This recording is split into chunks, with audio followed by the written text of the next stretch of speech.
उत्तोलक के प्रकार को समझने के लिए हमें कितने पॉइंट जानना जरूरी है? पहला क्या है? पहला क्या है? आयास, भार। 3 चीज है ना? अब हम लोग ये तीनों चीज को ये उदाहरण द्वारा समझेंगे कि क्या होता है आलम्ब, क्या होता है आयास और क्या होता है भार। ठीक, यहाँ पे 3 चीज़ें हैं। पहली है कैंची, दूसरी है ये घिरनी मैं बनाऊंगी और तीसरी है इसको सब लोग जानते हो ना? पक्का ना? चलो पहले हम लोग प्रथम प्रकार का उत्तोलक समझने से पहले ये तीनों चीज़ समझते हैं कि क्या है आलम्ब, क्या है आयास और क्या है भार। ठीक, चलिए सचिन और दिव्यांश दोनों लोग यहाँ आइए, बाकी लोग ध्यान से देखेंगे। ये क्या है? कैंची। क्या है? कैंची। ये बताओ बेटा, ये किस बिंदु पे आराम से घूम रहा है? मैम पेच लगा है। पेच जो लगा है उस पे ना? Yes ma'am. हाँ, तो जिस पे वह निश्चित बिंदु जिस पे उत्तोलक स्वतंत्रता पूर्वक घूम सकता है, इसी पे घूम रहा है ना आराम से, उसे कहते हैं आलम्ब। क्या कहते हैं उसको? सारे बच्चे देख रहे हैं कैंची पे? आलम्ब क्या है, समझ में आया? अब आयास, आयास वो बिंदु है जहां हम बल लगाने का प्रयास कर रहे हैं। ठीक, कहाँ हम बल लगा रहे हैं बताओ? इसमें जो आप मैम हाथ रखी है। हाँ, सब लोग देख रहे हैं? कहाँ हम प्रयास लगा रहे हैं? जहाँ हम बल लगा रहे हैं उसे बोलते हैं आयास। अब इसको विज्ञान की भाषा में जान लो। उत्तोलक को उपयोग में लाने के लिए जिस पर बल लगाया जाता है उसे क्या कहते हैं? आयास। अगर हम यहाँ बल लगाएंगे तो क्या ये हमारे उपयोग में आएगा ना? Yes ma'am. और बल नहीं लगाएंगे तब नहीं आएगा, उपयोग में नहीं।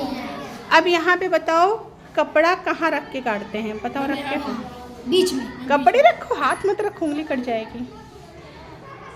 ये तो मैंने मेन भार आगे की तरफ लगाया। Yes ma'am.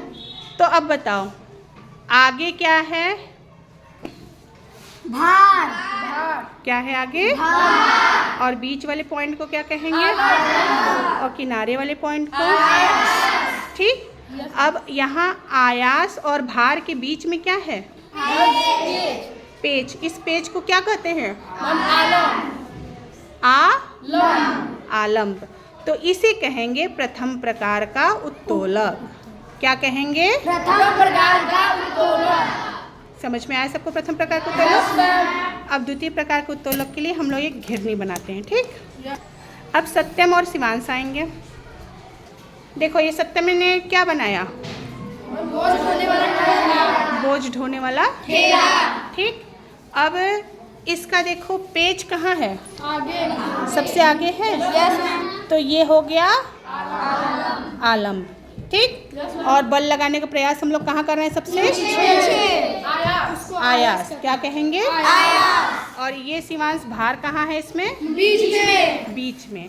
तो भार आलम्ब और आयास के बीच में है। तो ये किस प्रकार का उत्तोलक हो गया? किस प्रकार का? द्वितीय प्रकार का उत्तोलक। सबको समझ में आया? यस। समझ में आया ना? यस। अब तृतीय प्रकार का उत्तोलक ये क्या है? अब आ जाओ यहाँ से, चांदनी आ जाओ, हसीना आ जाओ। आओ बच्चों, रोटियां बनाने आती है? हमको भी आती है। अब इसमें हंसने वाली कौन सी बात है? रोटी बनाने आनी चाहिए ना? अभी सब हॉस्टल में पढ़ने जाओगे, अपने से खाना बना के खाना। ठीक, मान लो ये रोटी है बेटा, इसको पलट के दिखाओ।